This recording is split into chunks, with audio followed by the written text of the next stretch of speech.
ei hu hin pu kan ei tai kin ei han dam pu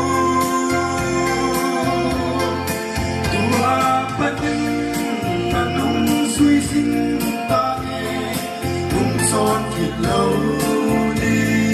suy sinh ta nghe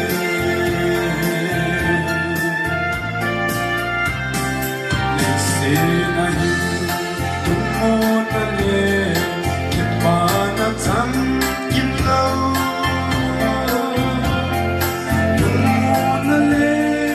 kiếp ba na ho sang phát trong sa bầu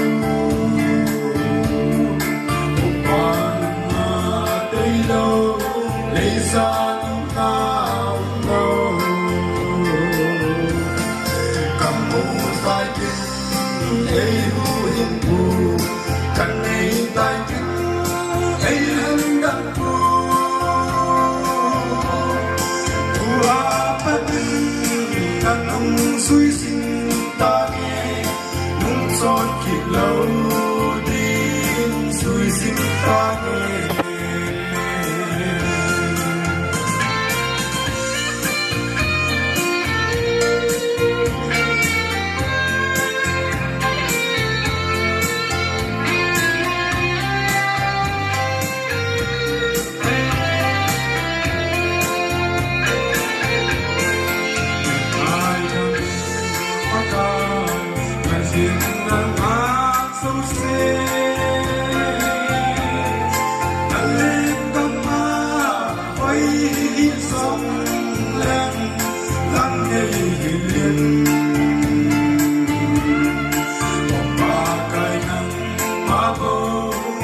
sa cây nhà đông na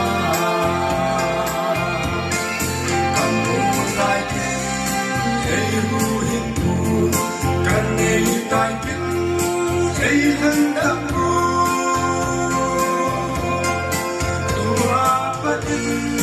năn hùng suy sinh ta nghe nung son thịt lâu đi suy sinh ta nghe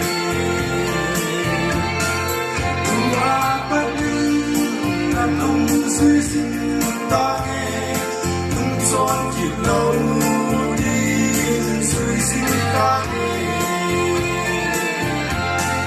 nung son kịp lâu đi suy sinh ta nghe